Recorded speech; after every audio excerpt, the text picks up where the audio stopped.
Welcome to రవికిరణాలు TV బులెటిన్ల ముందుగా headlines చూద్దాం.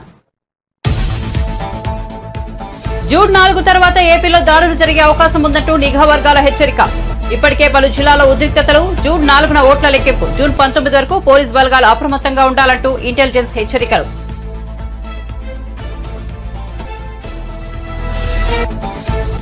ఉత్తమ్ కుమార్ రెడ్డికి 1 గంట కూడా మంత్రిగా ఉండే అర్హత లేదు. రాజీనామా చేయాలన్న బీజేపీ శాసనసభాపక్ష నేత మహేశ్వర్ రెడ్డి. ధాన్యం కొనుగోలు కేంద్రాల్లో కోట్లాది రూపాయల చేతులు మారుతున్నాయని ఆరోపణ.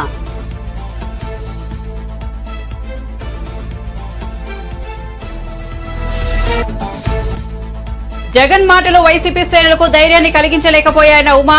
సజ్జల ఈ ఉదయం మళ్లీ గ్లోబల్స్ ప్రచారానికి వెళ్లాడు. విమర్శలు. 40 మంది మంత్రుల్లో ఒక్కరు తాము గెలుస్తామని ధైర్యంగా చెప్పడం లేదని ఎద్దేవా.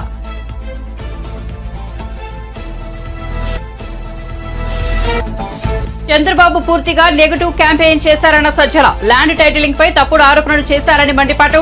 వైసీపీ ఓడిపోతుందనే ప్రభలో టీడీపీ ఉందని ఎద్దేవా.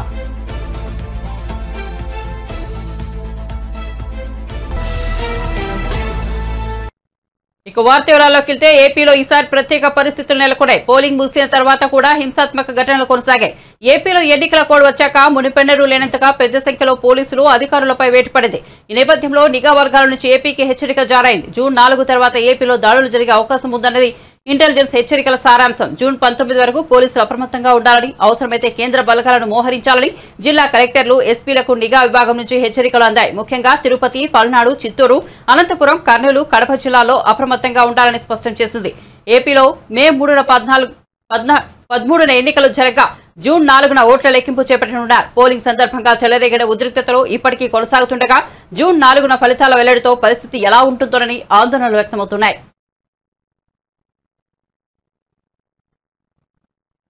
ఓటమి సరళిని చూసి దాన్ని ప్రజా వ్యతిరేక ఓటు అనుకోవద్దని వైసీపీ ప్రధాన కార్యదర్శి సజ్జల రామకృష్ణారెడ్డి అన్నారు. ఈ ఎన్నికల్లో వైసీపీ విజయంపై పూర్తి విశ్వాసంతో ఉన్నామని, గతంలో కంటే ఈసారి ఎక్కువ సీట్లు వస్తాయని ఆయన ధీమా వ్యక్తం చేశారు. చంద్రబాబు పూర్తిగా నెగిటివ్ క్యాంపెయిన్ చేశారని, ఆయనకే నమ్మకం లేదని అన్నారు. కుప్పంలో కూడా వైసీపీ గెలవబోతోందని చెప్పారు. కుట్రపూరితంగానే కొందరు అధికారులను ఎన్నికల నుంచి తప్పించారని విమర్శించారు. జగన్ చేసిన ప్రచారం ప్రజల్లోకి బలంగా వెళ్లిందని చెప్పారు. ల్యాండ్ టైటిలింగ్ యాక్ట్ పై చంద్రబాబు తప్పుడు ఆరోపణలు చేశారని సజ్జల విమర్శించారు. తాడిపత్రి ఎమ్మెల్యే పెద్దారెడ్డి ఇంట్లో సీసీటీవీలను పోలీసులు ధ్వంసం చేయడమేంటని ప్రశ్నించారు. పోలీసులు చేసిన దాడిపై ఈసీకి ఫిర్యాదు చేయబోతున్నామని చెప్పారు. పోలింగ్ రోజున టీడీపీ అక్రమాలకు పాల్పడిందని, కౌంటింగ్ రోజున అక్రమాలు జరిగితే ఎదుర్కొంటామని అన్నారు. ఇప్పటికైనా ఈసీ తన తప్పును సరిదిద్దుకుంటే మంచిదని చెప్పారు. ఈసీ నిక్షేపపాతంగా వ్యవహరించాల్సిన అవసరం ఉందని తెలిపారు. మాకైతే ఖాయంగా కనపడుతోంది.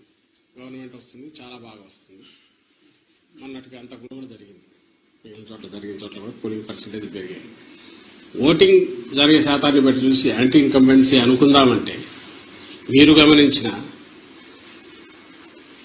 జగన్మోహన్ రెడ్డి గారి మీద అంత వ్యతిరేకత పెంచుకుని ఈ వర్గాలు ఏ వర్గాల కోసం అయితే నిలబడినాడు, వాళ్ళు రావడానికి అంత ఇది రీజన్ కనపడతా లేదు. వీళ్ళందరూ చంద్రబాబు నాయుడు గాని ఆయన పార్టీ గాని పెట్టిన సూపర్ 6 అనే ఇది గాని, లేదా ఆయన అర్జెంటుగా తెచ్చుకోవాలని వాళ్ళ కోరుకుందా అని చూద్దామంటే అంతా అటువైపు కనపడలేదు. ఎందుకంటే చంద్రబాబు నాయుడికే తన అజెండా మీద నమ్మకం లేదు. ఆయన సూపర్ 6 గురించి కూడా ప్రచారం చేసుకోవాలి. ఆయన ఎంతసేపు ఉన్నా జగన్మోహన్ రెడ్డి గారి మీద వ్యక్తిగతంగా దాడులు, లేదా వివేకానంద రెడ్డి హత్యను, ఇంకా గొడ్డలు ఎనడము, ఇంకోటి కుటుంబం దీన్ని వాళ్ళకి సంబంధించిన కుటుంబ సమస్యలను తీసుకొచ్చి పెట్టడము, లేదు లాస్ట్లో ల్యాండ్ టైటిలింగ్ యాక్ట్ అని ఇంకోటి తీసుకొచ్చి ఒక అర్థం లేని ఇది దేన్నైతే వాళ్ళు ఆ రోజు సపోర్ట్ చేశారు, దేన్నైతే ఈ రోజు ఐ థింక్ నీతి ఆయోగ్ వాళ్ళ దాంట్లో కూడా ఉంది, దాన్ని ఒక ఇష్యూ కింద చేసి ఆయన ఇచ్చిన హామీలే గట్టిగా చెప్పుకోలేని వచ్చాడు. ఎందుకంటే ఆయనకే నమ్మకం లేదు. ఇంతకుముందు కూడా చెప్పాం, అది హామీలను అమలు చేస్తాడే నమ్మకం జనానికి లేదని, ప్రజలకు లేదని. అది ఆయనకు అవగాహన ఉంది కాబట్టి అది వదిలేసి కేవలం వైఎస్ఆర్ కాంగ్రెస్ పార్టీని, లేదా వైఎస్ఆర్ కాంగ్రెస్ పార్టీ నాయకులను, అందరికంటే ముఖ్యంగా జగన్మోహన్ రెడ్డి గారిని వ్యక్తిగతంగా దూషిస్తూ మొత్తం వాళ్ళ క్యాంపెయిన్ అంతా దాంట్లో నడిచింది. సో ఆ నేపథ్యంలో ప్రజలు ఆయన ఇచ్చిన హామీల మీద నమ్ముకొని వచ్చింటున్నారనడానికి అది కనపడట్లా. ఉంటే ఆయనే చెప్పేవాడు దాని గురించి, వాళ్ళు దాని గురించి మాట్లాడేవాడు. వేరే మా నాయకుడు ఆయన మొత్తం ఒకే థీమ్ మీద మీరు గమనిస్తే ఈ 5 ఏళ్ల పాటు తాను రాష్ట్ర అభివృద్ధికి సంక్షేమం ద్వారా లేదా మొత్తం డీసెంట్రలైజేషన్ ఆఫ్ పరిపాలన సుపరిపాలన అందించడం ద్వారా తాను ఏం చేశాడో ఇవే చెప్పాడు. ఇవి కంటిన్యూ కావాలా అనుకుంటే నన్ను దీవించండి అని అడిగాడు. ఈ థీమ్ బలంగా కంటిన్యూస్ జనంలోకి వెళ్తూ వచ్చింది. మేము ఎప్పుడు చెప్తుండే వాళ్ళం కదా, 87% లబ్ధిదారులు ఏదో ఒక రూపంలో బెనిఫిట్ పొందిన వాళ్ళందరూ అవును ఇది నిజం అనుకున్నారు. కరెక్టే కదా, ఇది కంటిన్యూ అయితే మా బతుకుల్లో ఇంకా మెరుగైన మెలుపు వస్తుంది, మలుపు వస్తుంది, ఇంకా వెలుగు పెరుగుతుంది, కుటుంబం అభివృద్ధి జరుగుతుంది అని వాళ్ళు నమ్మారు. ఏదైతే హోప్ పెట్టుకున్నామో వాళ్ళు ఓన్ చేసుకున్నారు. ఈరోజు అది కనపడుతుంది. అంటే మా దాంట్లో ఇది క్రిస్టల్ క్లియర్ గా ఒక వ్యాలిడ్ రీజన్ కనపడుతుంది. నాకు టీడీపీ వైపు నుంచి ఒక్క రీజన్ చెప్పండి, మేము మీడియానే అడుగుతున్నాం. ఇదిగో ఈ రీజన్ వల్ల వీళ్ళకి వచ్చి ఉండొచ్చు కదా అని అనుకోవడానికి ఒక్కటి చెప్పండి. ఏపీ ముఖ్యమంత్రి జగన్మోహన్ రెడ్డి విజయవాడ ఐపాక్ కార్యాలయంలో చెప్పిన మాటలేవి వైసీపీ శ్రేణుల ఆత్మవిశ్వాసాన్ని, ధైర్యాన్ని కలిగించలేకపోయాయని టీడీపీ సీనియర్ నేత దేవినేని ఉమా అన్నారు. ఆయన అమరావతిలోని ఎన్టీఆర్ భవన్ వద్ద మీడియా సమావేశంలో మాట్లాడారు. జగన్ మాటలు పనిచేయకపోవడంతో ఉదయం ఆంధ్ర గ్లోబల్ సజ్జల రామకృష్ణారెడ్డి మీడియా ముందుకొచ్చారని పేర్కొన్నారు. నాడు పార్లమెంట్ భవనాన్ని హిట్లర్ ఎలా తగలబెట్టారని ప్రతిపక్షాలపై ఆరోపణలు, ఇప్పుడు గ్లోబల్స్ కూడా పెద్దారెడ్డి ఇంటిపై మేం దాడి చేశామని, మేం సీసీ కెమెరాలు పాల్గొట్టామని అసత్య ప్రచారం చేస్తున్నారని మండిపడ్డారు. ఆంధ్ర గ్లోబల్స్ సజ్జల రామకృష్ణారెడ్డి ప్రజల ముందుకు వచ్చాడు, మీడియా ముందుకు వచ్చాడు. ఆ రోజు పార్లమెంటు భవనం తగలబెట్టుకొని ప్రతిపక్షాల మీద ఆరోపణలు చేసిన హిట్లర్ ఏ విధంగా చేశాడో ఈరోజు గోబెల్స్ కూడా పెద్దారెడ్డి ఇల్లు మేము దాడి చేశామని, మేము సీసీ కెమెరాలు పగలగొట్టామని ఈ అసత్య ప్రచారాన్ని మళ్ళీ లేపుతా ఉన్నాడు. ఇవాళ జగన్మోహన్ రెడ్డి మాటల్ని కేడర్ నమ్మలేదు, కేడర్ కాడిపడేశారు. నాయకులు కార్యకర్తలు మీ మాటలు నమ్మే పరిస్థితిలో లేరు. ఒక చిన్న ఉదాహరణ, ఆర్టీఏ చిత్తూరు మీ పిఎల్ఆర్ ప్రాజెక్ట్స్ వెహికల్ నెంబర్ కూడా చెప్తాను. సజ్జల జగన్మోహన్ రెడ్డి మీ పిఎల్ఆర్ ప్రాజెక్ట్స్ వెహికల్సే AP39U E3857 లండన్ పోతా ఉన్నాడు. పిఎల్ఆర్ కంపెనీ వెహికల్స్ ఏమో బయట రాష్ట్రాలకి, బయట దేశాలకి ఎక్స్పోర్ట్ అయిపోతూ ఉన్నాయి. రెండో పక్క ఎవరన్నా అమ్మించాలని సజ్జల ఇవాళ నువ్వు మళ్ళీ సొల్లు కబుర్లు మొదలుపెట్టావు.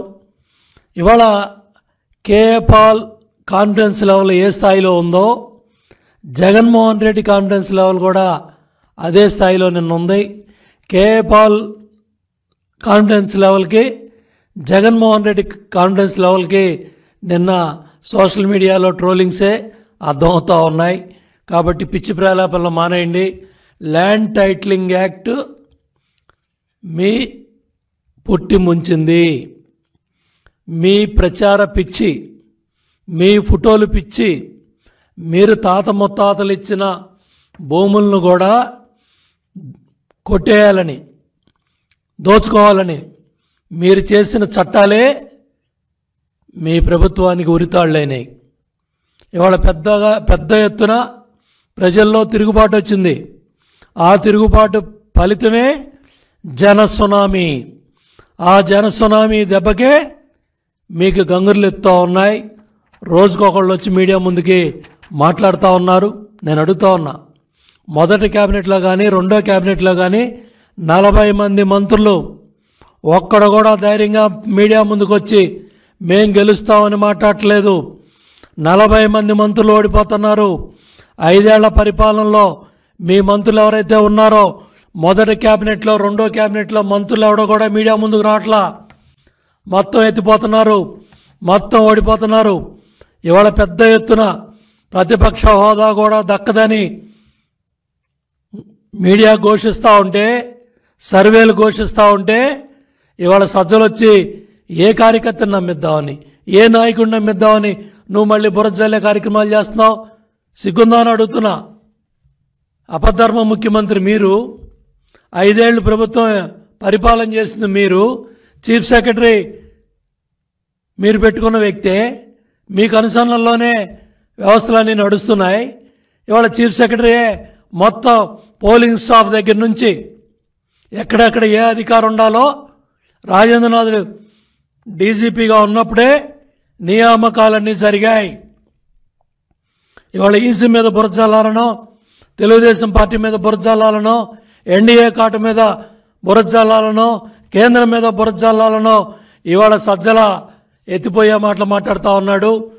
భయం కళ్ళల్లో కనపడతా ఉంది, పిరిగితనం కళ్ళల్లో కనపడతా ఉంది.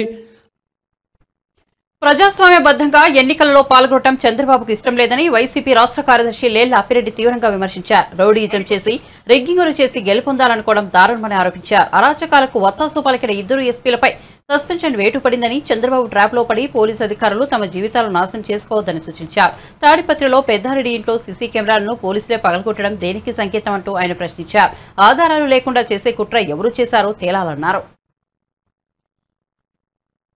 జరిగినటువంటి సంఘటన చూస్తే నిజంగా ఆశ్చర్యం కలుగుతా ఉంది. సీసీ కెమెరా ఎవరైనా కూడా సీసీ కెమెరాలు ఎవరు ఎందుకు పెట్టుకుంటారు? ఏదైనా అనుకోని సంఘటనలు జరిగినప్పుడు ఆ సంఘటనలకు సంబంధించినటువంటి సాక్ష్యాధారాల కోసం ఇళ్లలో సీసీ కెమెరాలు, రోడ్లపైన సీసీ కెమెరాలు పెట్టుకుంటా ఉంటారు. అటువంటి సీసీ కెమెరాలు పెట్టుకున్నటువంటి ఎమ్మెల్యే పెద్దారెడ్డి గారి ఇంట్లో పోలీసులు ఏం చేశారో ఒక్కసారి ఈ వీడియో ద్వారా ప్రజానికానికి కూడా చూడమని కోరుతా ఉన్నా.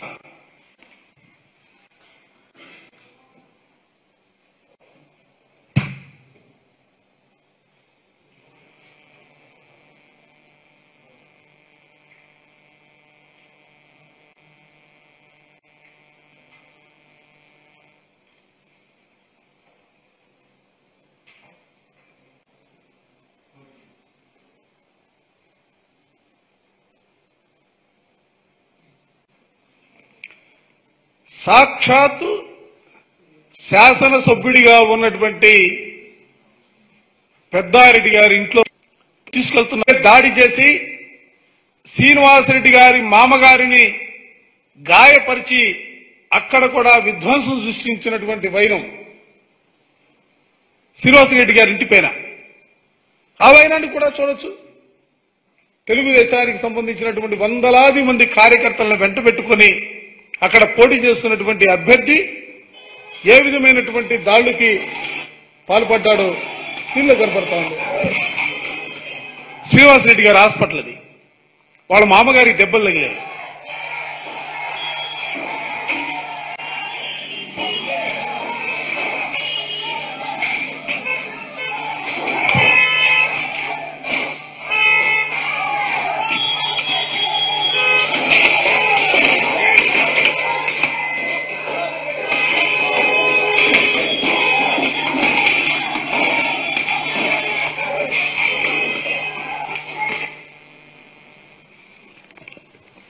కేతిరెడ్డి పెద్దారెడ్డి గారింట్లో వేకుజామున కార్యక్రమం జరిగితే నరసరావుపేట ఎమ్మెల్యే శ్రీనివాసరెడ్డి గారి హాస్పిటల్ పైన, ఇంటి పైన పట్టపగలు జరిగినటువంటి దాడికి సంబంధించినటువంటి విజువల్స్ మీరు చూశారు.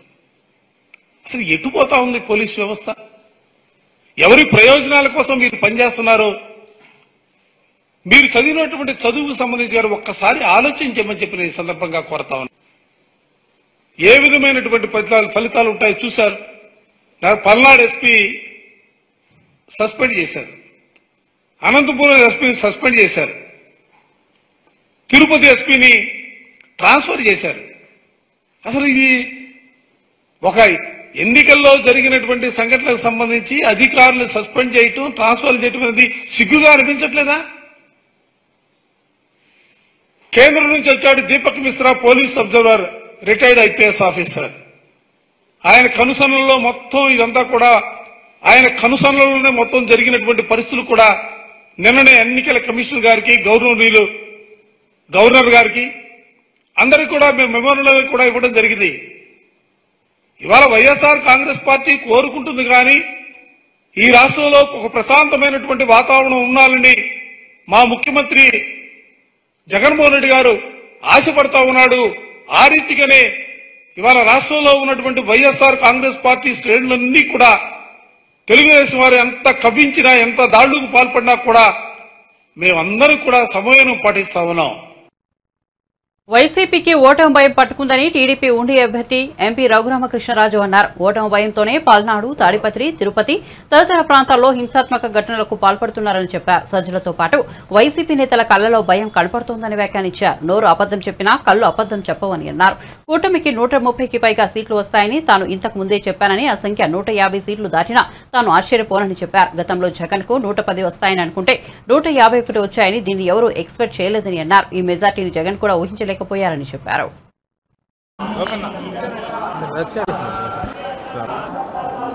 ఎన్నికలు ముగిసిన తర్వాత స్వామివారి దర్శనం కోసం ఈరోజు ఇక్కడికి రావడం జరిగింది. అభిషేక దర్శనం కుటుంబంతో సహా చేసుకోవటం జరిగింది.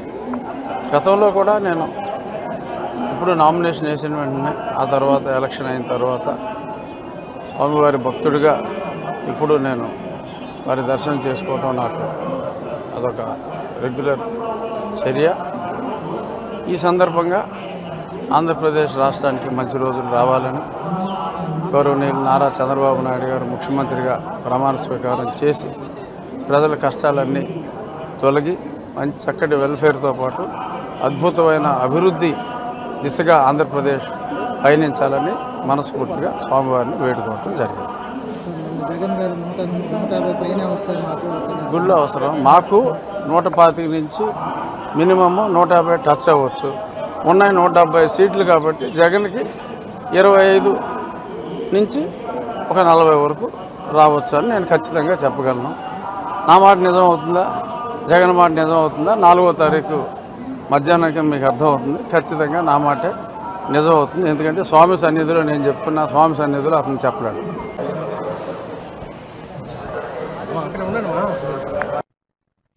వైఎస్ఆర్సీపీ నాయకులు ఆంధ్రప్రదేశ్ ను అరాచక ప్రదేశ్ గా మార్చారని బీజేపీ అధికార ప్రతినిధి భానుప్రకాష్ రెడ్డి మండిపడ్డారు. ఎన్నికల రోజు ఆ తర్వాత కూడా విచ్చలవిడిగా దాడులకు తెగబడ్డారని దుయ్యబట్టారు. తిరుపతిలో నిర్వహించిన మీడియా సమావేశంలో ఆయన మాట్లాడారు. వైఎస్ఆర్సీపీకి ఓటేయకపోతే ప్రజల్ని చంపేస్తారా అని ప్రశ్నించారు. ఈ ఎన్నికల్లో ప్రజలు కసితో ఓటేశారని, రాష్ట్రంలో జగన్ అరాచక పాలన అంతం కావడం ఖాయమని భానుప్రకాష్ ధీమా వ్యక్తం చేశారు. ఆంధ్రప్రదేశ్ లో అంబేద్కర్ గారి రాజ్యాంగం పనిచేస్తుందా అని చెప్పి భారతీయ జనతా పార్టీ ప్రశ్నిస్తా ఉంది. ప్రశాంతంగా జరగాల్సినటువంటి ఎన్నికలు దొంగ ఓట్లతో, కరెన్సీ నోట్ల పంపకాలతో మొదలైనటువంటి ఎన్నికలు మరుసటి రోజు ఓటేసిన పాపానికి అధికార పార్టీ నాయకుల ఆగడాలు, అధికార పార్టీ నాయకుల దౌర్జన్యాలు మనగా గమనించినట్టయితే మన ఆంధ్రప్రదేశ్లో ఉన్నామా, అరాచక ప్రదేశ్లో ఉన్నామా అని చెప్పి ప్రశ్నిస్తున్నాం. మేము మీకు ఓటేయకపోతే ఇళ్లలోకి వెళ్ళి దాడి చేస్తారా? మీకు ఓటేయకపోతే పెట్రోల్ బాంబులతో దాడి చేస్తారా? మీకు ఓటేయకపోతే వాహనాలు తగలబెడతారా? మీకు ఓటేయకపోతే ఇళ్లలకు దూరి మహిళలను కూడా చూడకుండా నిన్న విశాఖపట్నంలో గర్భవతి వారిని తనడం జరిగింది. అయ్యా లైన్లో రాయ ఎమ్మెల్యే గారు అంటే తెనాలిలో ఓటర్ని పట్టుకొని కొట్టడం ఎంతవరకు సమంజసం చెప్పండి? అంటే ఏం చేయాలనుకుంటున్నారు మీరు ఆంధ్రప్రదేశ్ని? 5 సంవత్సరాలు మీరు చేసింది చాలదా? తృప్తి లేదా మీకు? ఎన్నికల రోజు దౌర్జన్యం, ఎన్నికలు అయినాక దౌర్జన్యం. 4వ తేదీ వరకే మీ కథంతా. జూన్ 4వ తేదీ ఆంధ్రప్రదేశ్ రాష్ట్ర ప్రజలు ఆంధ్రప్రదేశ్లో అధికార మార్పిడిని అనుగుణంగా తీర్పివ్వడం జరిగింది. ఇంత కసితో ప్రజలు ఒక ప్రభుత్వాన్ని దింపాలి అని చెప్పి ఓటేసినటువంటి సందర్భం నేను మొన్ననే చూడడం జరిగింది. ప్రజలకు రక్షణ కల్పించాల్సినటువంటి పోలీసుల మీద అధికార పార్టీ నాయకులు దౌర్జన్యం. తిరుపతిలో ఆ గన్మెన్ మీద ఈ సమిటితో దాడి చేయడం జరిగింది. రక్తగాయాలైన రావడం జరిగింది. పొరబాటున అది తలకు తగిలింటే ఈరోజు పరిస్థితి ఏం చెప్పండి? అంటే మీరు ఉద్దేశపూర్వకంగా ప్రీ ప్లాన్డ్గా వచ్చారని చెప్పి అర్థమైపోతా ఉంది. ఎస్పీని సస్పెండ్ చేశారు, నిన్న కొందరు పోలీస్ అధికారులను సస్పెండ్ చేశారు. అధికారుల మీద చర్యలు తీసుకున్నారే, రాష్ట్రం మొత్తం మీద అధికార పార్టీ నాయకుల మీద ఎందుకు మీరు ఇంకా చర్యలు తీసుకోలేదు? చెంప చెల్లు అనిపించినటువంటి ఆ ఎమ్మెల్యేని అరెస్ట్ చేయండి. దీని వెనకాలే కుట్రదారులు, సూత్రధారులు వెనకాలుండి ముందుకు పంపించినటువంటి రాజకీయ నాయకులు వాళ్ళని అరెస్ట్ చేయండి. వరుస సంఘటనలు జరుగుతున్నాయంటే ఇది పూర్తిగా పోలీస్ అధికారుల వైఫల్యంగా మేము భావిస్తున్నాం. ఇదే అధికార పార్టీ నాయకులు నిన్న ఆయన అంబటి రాంబాబు గారు అబద్ధాలకి కేర్ ఆఫ్ అడ్రస్. ఆయన నోరు తెరిస్తే అబద్ధాలు. ఆయన అంటాడు ఇంకో కూటమి గెలిచింది అని. ఏంది అంబటి గారు మీరు మాట్లాడేది? మీ భుజాన్ని మోసినందుకు, మీ పార్టీని మోసినందుకు ఈరోజు అధికారులు బలైపోయారు. ఈరోజు మళ్ళా దాన్ని మాకు ప్రతిపక్షాలకు మసిపుస్తారు.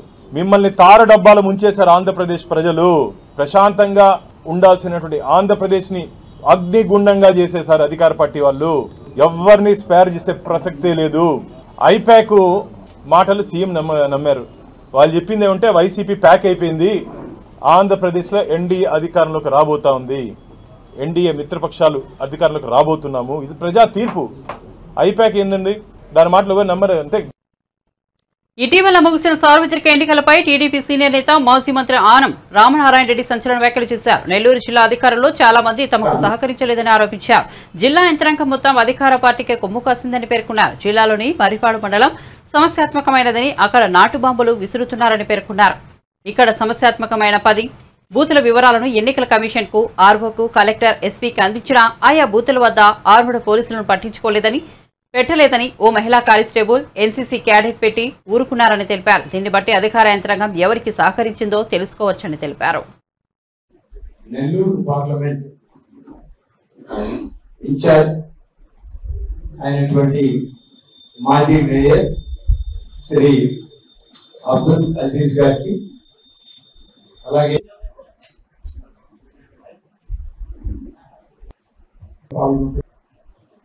మా అన్నగారైనటువంటి హృదయపూర్వకంగా తెలియజేసుకుంటూ, ఎన్నికలకు ముందు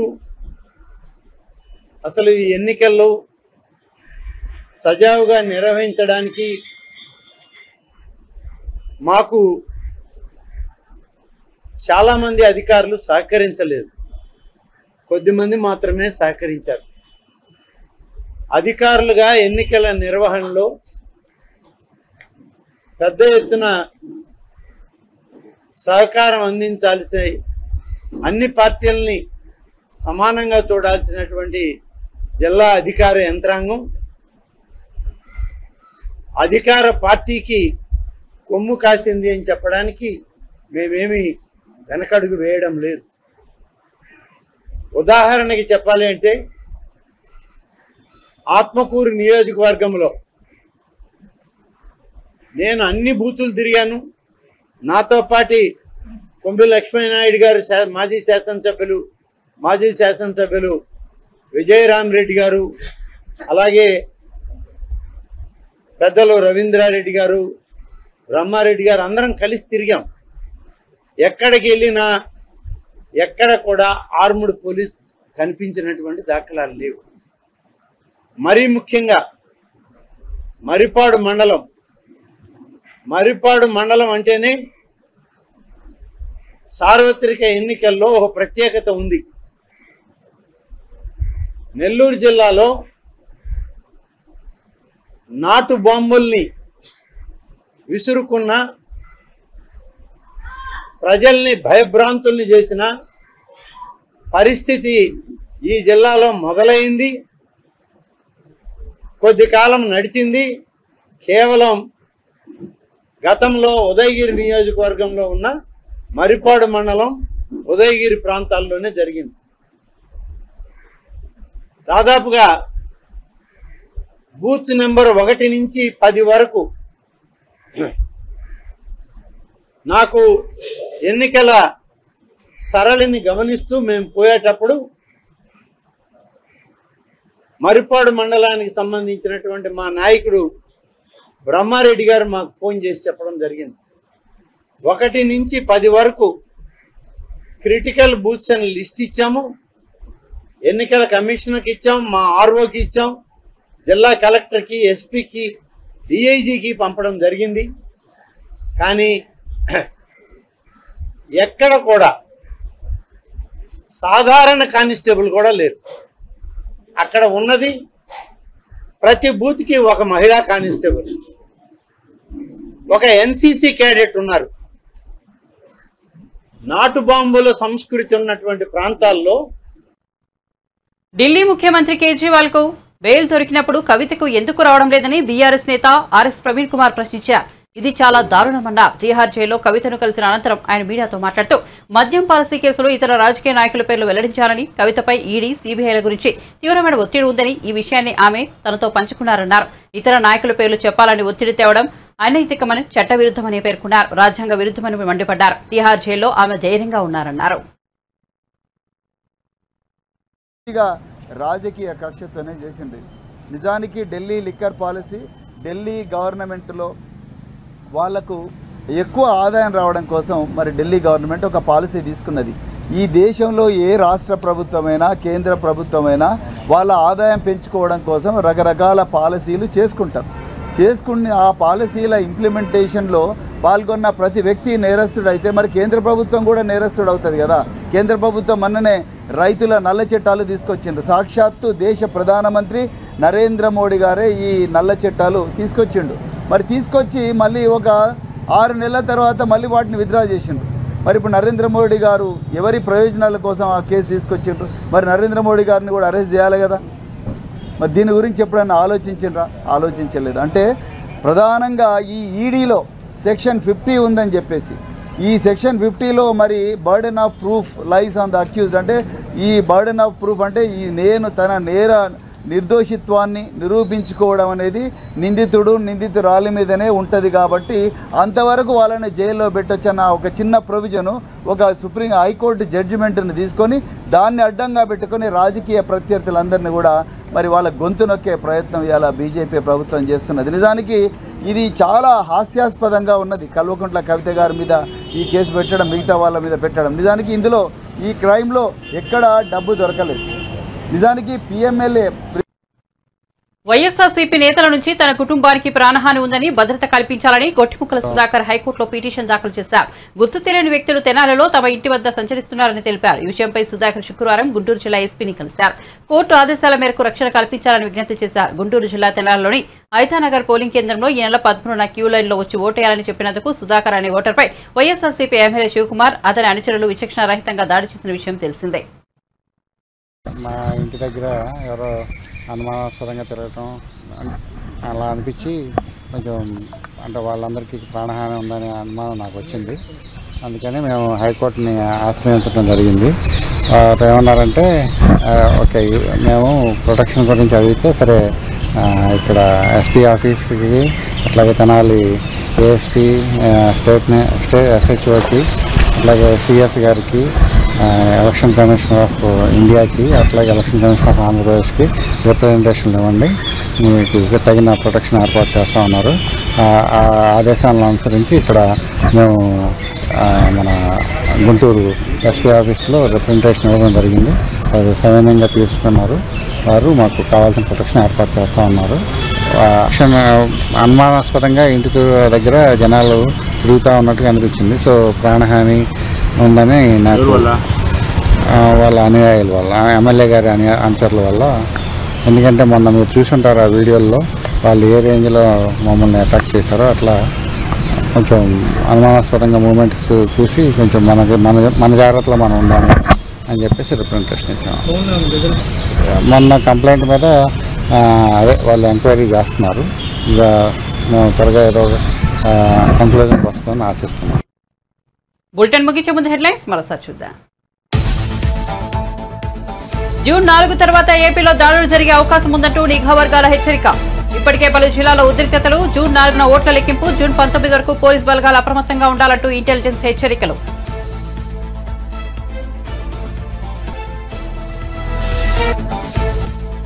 ఉత్తమ్ కుమార్ రెడ్డికి 1 గంట కూడా మంత్రిగా ఉండే అర్హత లేదు. రాజీనామా చేయాలన్న బీజేపీ శాసనసభ పక్ష నేత మహేశ్వర్ రెడ్డి. ధాన్యం కొనుగోలు కేంద్రాల్లో కోట్లాది రూపాయల చేతులు మారుతున్నాయని ఆరోపణ.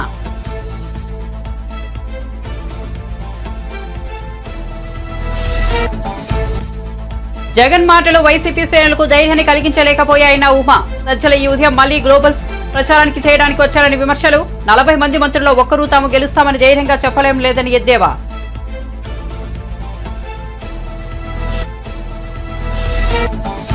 చంద్రబాబు పూర్తిగా నెగిటివ్ క్యాంపెయిన్ చేశారన్న సజ్జల. ల్యాండ్ టైటిలింగ్ పై తప్పుడు ఆరోపణలు చేశారని మండిపాటు. వైసీపీ ఓడిపోతుందనే భ్రమలో టీడీపీ ఉందని ఎద్దేవా.